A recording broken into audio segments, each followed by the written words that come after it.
अस्सलाम वालेकुम रहमतुल्लाह। एमसीबी बैंक यानी कि मुस्लिम कमर्शियल बैंक की रोशन अपनी कार स्कीम के तहत आप अपने लिए, अपने फैमिली मेंबर के लिए यानी कि बहन भाई, माँ बाप या फिर अपने बीवी बच्चों के लिए गाड़ी ले सकते हैं। रोशन अपनी car scheme basically just overseas पाकिस्तानियों के लिए है, लेकिन जाहिर सी बात है ओवरसीज पाकिस्तानी पाकिस्तान के बाहर रहते हुए इस स्कीम के तहत गाड़ी लेके अपने किसी भी फैमिली मेंबर को, यानी जो क्लोज फैमिली मेंबर है, ब्लड रिलेशन या बच्चे, मियाँ बीवी वगैरह, यानी कि किसी को भी ये लेके दे सकते हैं। इस स्कीम में जो एमसीबी बैंक है, मुस्लिम कमर्शियल बैंक, इसमें यह है कि ये डॉक्यूमेंटेशन इनकी काफ़ी ज़्यादा कम है, यानी कि जो रिक्वायरमेंट्स होती हैं वो काफ़ी ज़्यादा कम है। आप गाड़ी लेना चाहें तो आप आसानी के साथ ले सकते हैं। इस हवाले से ओवरसीज पाकिस्तानियों की जानब से भी और जो पाकिस्तान के अंदर हैं उनकी जानब से भी एक सवाल बहुत ज़्यादा किया जाता है कि इसके ऊपर मार्कअप कितना है, यानी कि हमें सिंपल वर्ड्स में बताएं कि अगर हम 5 लाख 10 लाख की गाड़ी लेते हैं तो अजाफी रकम हमें कितनी देनी पड़ेगी। और ये भी है कि बहुत से लोग कहते हैं कि इसके ऊपर कोई अजाफी पैसे नहीं देने पड़ते। तो अजाफी पैसे तो कोई भी बैंक है, कोई भी यानी कि सिस्टम वो आपको प्रोवाइड कर रहे हैं तो वो पैसे तो उस पर अजाफी ज़रूर लेगा। अब इसमें यह है कि मुस्लिम कमर्शियल बैंक एक इस्लामिक बैंकिंग करता है, बहुत से उलमा ये कहते हैं, लेकिन मैं आपसे ये कहूँगा कि फिर भी एक बार जो मैं आपको तरीका बताने वाला हूँ कि ये बैंक इस तरीके से काम करते हैं, आप एक बार किसी आलम से मशवरा ज़रूर कर लीजिएगा। बहरहाल इसके ऊपर मार्कअप कितना है वो भी आपको बताता हूँ। डॉक्यूमेंट्स में इसमें मैं आपको ये बताता चलूँ कि आपको, अगर आप ओवरसीज पाकिस्तानी हैं, आप अपना एमसीबी बैंक में रोशन डिजिटल अकाउंट ओपन करें। आप दुनिया के किसी भी मुल्क में रहते हुए रोशन डिजिटल अकाउंट ओपन कर सकते हैं। आप रोशन डिजिटल अकाउंट ओपन करें, 6 महीने आप उस अकाउंट को इस्तेमाल करें, यानी कि 6 महीने आप उसमें पैसे भेजें, बेशक पैसे भेजें फिर निकालें, फिर भेजें फिर निकालें, तो आप बहुत आसानी के साथ इस स्कीम के लिए अप्लाई कर सकते हैं। और इसमें बहुत सी गाड़ियां हैं, आप जो भी आपका दिल करता है उनमें से आप गाड़ी जो है वो ले सकते हैं। यानी कि इसमें जो डॉक्यूमेंट्स हैं वो 6 मंथ की बैंक स्टेटमेंट है, एविडेंस ऑफ इनकम यानी कि इनकम का प्रूफ, आप जहाँ पे काम कर रहे हैं, किस कंपनी में, किस मुसस्से में, किस अदारे में, जहाँ पे भी काम कर रहे हैं वहाँ का आपका कोई ना कोई आइडेंटिटी कार्ड होगा, कोई ना कोई आपका सैलरी पेपर होगा, कोई ना कोई आपका एग्रीमेंट पेपर होगा, वो जो भी है वो आपका होना चाहिए। बस ये बेसिक यानी मेन चीज़ें ये 2 हैं। बाकी फिर शनाख्ती कार्ड, पासपोर्ट, वो चीज़ें तो साथ में लगती हैं, वो जाहिर सी बात है वो तो ज़रूर होगा। यानी कि बात करने का मकसद है कि इसमें बहुत ज़्यादा डॉक्यूमेंट जो है वो कम है एमसीबी बैंक में बाकी बैंक्स की निस्बत। उसके अलावा ये नॉन लीन बेस्ड है। नॉन लीन बेस्ड एक होता है, लीन बेस्ड का मतलब ये होता है, मैं सिंपल वर्ड्स में आपको बताऊं, लीन बेस्ड का मतलब ये है कि मैं 50 लाख की गाड़ी ले रहा हूं तो 50 लाख के बराबर मेरे पास यहाँ पैसा पड़ा हुआ है, या गोल्ड पड़ा हुआ है, या कुछ ना कुछ, या फिर नया पाकिस्तान सर्टिफिकेट मेरे पास पड़ा हुआ है, यानी वो मैं चीज़ गिरवी रखवा देता हूँ। तो ये तो जिसके पास 50 लाख पड़ा हुआ है वो पागल थोड़ी है, बैंक से गाड़ी लेगा। तो ये लीन बेस्ड मेरे ख्याल में तो यानी कि नहीं है किसी के लिए। बेसिकली जो भी गाड़ी ले रहा होगा वो नॉन लीन बेस पे ही होगा। नॉन लीन बेस पे ये चीज़ें नहीं होती कि जितने की गाड़ी है उतनी चीज़ कोई गिरवी रखवाओ, ये चीज़ें नहीं है। बस ये है इनकम पेपर वगैरह ये चीज़ें होनी चाहिए। अब सबसे अहम चीज़ आती है कि इसके ऊपर मार्कअप कितना है। अच्छा, इसमें बैंक जिस तरीके से काम करता है, जो इस्लामिक बैंकिंग है, वो इस तरीके से कि बैंक आपको गाड़ी लेके दे देगा, यानी कि मिसाल के तौर पे 50 लाख की गाड़ी बैंक ने आपको लेके दे दी। अब बैंक आपको ये कहता है कि ये 50 लाख की गाड़ी है, इसके जो 50 लाख हैं ये आप मुझे 5 साल के अंदर थोड़े थोड़े करके मुझे देते जाओ। जब तक आप ये पैसे मुझे नहीं देते तब तक गाड़ी का मालिक तो मैं हूँ, यानी कि गाड़ी का मालिक तो बैंक है, तो तब तक आप इस गाड़ी का मुझे रेंट देते रहो। यानी कि 50 लाख भी आपने वो देना है, साथ साथ गाड़ी की जितनी कीमत है, और साथ में उस गाड़ी का रेंट आपने बैंक को देते रहना है, थोड़ा 10,000 15,000 जितना बनता है उस हिसाब से वो देते रहना है। जितने जितने हिस्सों के मालिक आप बनते जा रहे हैं, मिसाल के तौर पे आपने 25 लाख रुपया बैंक को दे दिया, 25 लाख अभी बाकी रह गया, तो वो तब तक रेंट भी आधा हो जाएगा क्योंकि गाड़ी के आधे मालिक आप बन चुके हैं। तो इस तरीके से ये इस्लामिक बैंकिंग काम करती है कि बैंक या कोई भी, यानी कि जितने भी बैंक हैं, मुस्लिम कमर्शियल बैंक है, मिजान बैंक है, ये रेंट की बेस पे आपसे पैसे लेते हैं। तो इसलिए ये कहते हैं कि ये सूद नहीं है। बाकी फिर भी किसी आलम से मशवरा कर लीजिएगा। तो इसके ऊपर मार्कअप कितना है, यहाँ मार्कअप के ऊपर मैं क्लिक करूँ, अगर इसमें लीन बेस्ड मैं आपको ऑलरेडी बता चुका हूँ कि ये यानी कि हमारे लिए नहीं है, जितना पैसा उतना अगर बैंक में पड़ा हुआ है तो फिर हम क्यों लेंगे गाड़ी। तो बेसिकली नॉन लीन बेस्ड जो है यही चीज़ है, इसी पे अगर पैसा यानी कि कोई लेनी है स्कीम तो इसी पे हम लेंगे।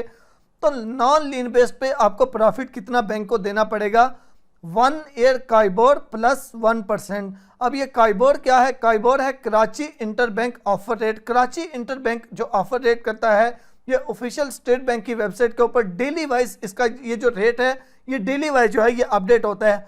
1 काइबर किसके बराबर होता है मैं आपको यहाँ पे दिखा देता हूँ, मैं इसको आपको एक्सप्लेन भी कर देता हूँ। अच्छा, पहले आपसे छोटी सी रिक्वेस्ट भी कर दूं, अभी तक वीडियो को लाइक नहीं किया तो लाइक और सब्सक्राइब जरूर कर दीजिएगा अगर इन्फॉर्मेशन अच्छी लगी है तो। यहाँ पे ये स्टेट बैंक की वेबसाइट के ऊपर मैं आ गया हूँ। यहाँ पे देखें डेली काइबर रेट ये 11 हर यानी कि सारी तारीखों के यहाँ पे लिखे हुए हैं। आज 11 मार्च को मैं ये वीडियो रिकॉर्ड कर रहा हूँ, शायद अपलोड मैं 12 मार्च को करूँ क्योंकि एडिटिंग भी करनी होती है। तो 11 मार्च का मैं यहाँ पे रेट अगर देखूँ तो मैं इसको ओपन करता हूँ कि आज के दिन में क्या रेट है काइबर का। यहाँ पे मैं इसको ओपन करता हूँ तो यहाँ पे देखें जी, ये 11 मार्च का काइबर रेट क्या आ चुका है।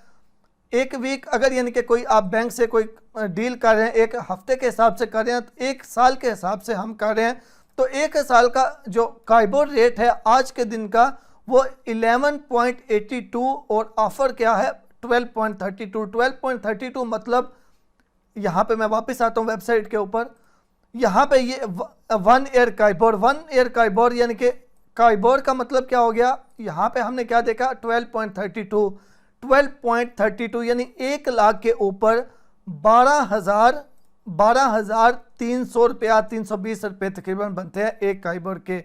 1 ईयर काइबर प्लस 1% यानी कि 1% ये भी हमने ऐड करना है, 12.32, 1% वो भी ऐड किया, 13.32 हो गया, यानी कि 13.32%। 13.32% 1 लाख के ऊपर कितना बनता है 13,320 रुपये बनते हैं।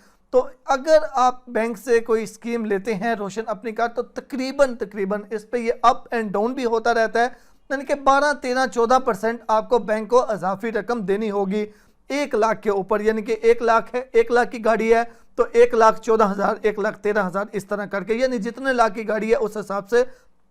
लेकिन ये स्टेप बाय स्टेप कम होता जाता है, यानी कि जितने जितने पैसे आप बैंक को देते जाते हैं उस हिसाब से ये कम होता जाता है। जाहिर सी बात है, जितने हिस्से के मालिक आप बनते जाएंगे उतने ही वो उसके ऊपर प्रॉफिट है वो कम होता जाएगा, यानी कि आपको बैंक को जो इजाफी रकम देनी पड़ेगी। उसके अलावा पहले भी बता चुका हूं कि कोई भी ओवरसीज पाकिस्तानी दुनिया के किसी भी मुल्क में रहते हुए इसको अप्लाई कर सकता है, चाहे वो सेल्फ एम्प्लॉय है यानी कि कोई अपनी जॉब करता है, कोई बिजनेस करता है तो बिजनेस का कोई सर्टिफिकेट होता है, किसी कंपनी में जॉब करते हैं तो वो कंपनी का कोई सर्टिफिकेट होता है, या फिर आपकी कोई बाहर प्रॉपर्टी है जिसके ऊपर आपको इनकम वगैरह आ रही है तो उसका भी कोई ना कोई यानी कि डॉक्यूमेंट लाजमी तौर पे। जाहिर सी बात है, बैंक आपको 50, 60, 70 लाख रुपया दे रहा है, 1 लाख 1 करोड़ तक दे रहा है, तो उसके ऊपर वो कोई ना कोई चीज़ गिरवी या प्रूफ तो लेगा कि आप वो पैसा वाकई तौर पे वापस कर भी दोगे या नहीं। उसके अलावा इसमें 2 अहम चीज़ें हैं, एक डाउन पेमेंट है और एक माहाना किस्त है। डाउन पेमेंट जो होती है वो होता है कि स्टार्टिंग में आपने बैंक को कितने % देना है, तो वो आप अपनी मर्जी से, लेकिन कम से कम 15%, यानी कि जितने की गाड़ी है उसका कम से कम 15%, या उसके अलावा जितने मर्जी आप स्टार्टिंग में देना चाहते हैं 15%, 20%, 30, 40, 50, 60, 70 जितने % आप डाउन पेमेंट यानी कि स्टार्टिंग में जितने % आप खुद से पैसे देना चाहते हैं वो आपकी मर्जी है, वो आप खुद से सिलेक्ट कर सकते हैं। उसके अलावा माहाना किस्त वो इस हिसाब से बनेगी कि आप कितने सालों के लिए वो गाड़ी ले रहे हैं, यानी कि मिसाल के तौर पे आप अगर गाड़ी ले रहे हैं 1 साल के लिए तो वो जाहिर सी बात है वो माहाना किस्त ज़्यादा होगी। आप अगर गाड़ी ले रहे हैं 5 साल के लिए तो वो माहाना किस्त उस हिसाब से बनेगी। तो वो आप पे डिपेंड करता है आप कितने साल के लिए इंस्टॉलमेंट पे गाड़ी लेना चाहते हैं और आप डाउन पेमेंट गाड़ी की कितनी देते हैं, यानी कि कितने % आप गाड़ी का स्टार्टिंग में पेमेंट कर रहे हैं एडवांस, उस हिसाब से फिर वो आपकी इंस्टॉलमेंट भी बनेगी और उस हिसाब से ही वो डाउन पेमेंट भी होगी। अप्लाई करने का सबसे पहले आपने रोशन डिजिटल अकाउंट ओपन करना है, उसके बाद ये एमसीबी बैंक के ऊपर एमसीबी बैंक की वेबसाइट पे आके अप्लाई नाउ पे क्लिक करना है। इससे भी बेहतर आपको ये बताता हूँ, जब भी आप अकाउंट ओपन करेंगे तो आपका एक रिलेशनशिप मैनेजर होता है जो आपके साथ फिर राब्ते में रहता है। आपका अकाउंट के हवाले से कोई भी किसी किस्म की परेशानी हो, आप अपने उस रिलेशनशिप मैनेजर से रब्ता कर सकते हैं। तो आप उसके साथ मिलके उसके थ्रू आप ये कार के लिए अप्लाई कर सकते हैं, तो आपको बहुत ज़्यादा आसानी हो जाएगी बनिस्बत ये कि आप खुद यहाँ से झंझट में पड़ें। आपका जो रिलेशनशिप मैनेजर होगा, पहले अकाउंट ओपन करें, फिर आपका जो रिलेशनशिप मैनेजर होगा उसका व्हाट्सअप नंबर, उसका कॉल नंबर ले लें और उसके थ्रू आप ये जो है वो गाड़ी वगैरह जो भी आप गाड़ी के लिए अप्लाई करना चाहते हैं या घर के लिए अप्लाई करना चाहते हैं आप वो कर सकते हैं। इन्फॉर्मेशन आपको अच्छी लगी है तो लाइक और सब्सक्राइब जरूर कर दीजिएगा। इस हवाले से अगर आप चाहते हैं कि एक और मुकम्मल डिटेल्स के साथ वीडियो बनाऊं, इसके फीचर्स, इसके स्पेशल कंडीशंस वगैरह, तो वो भी मुझे आप कमेंट्स में ज़रूर बता दीजिएगा। मिलते हैं एक नई वीडियो के साथ। खुदा हाफिज़।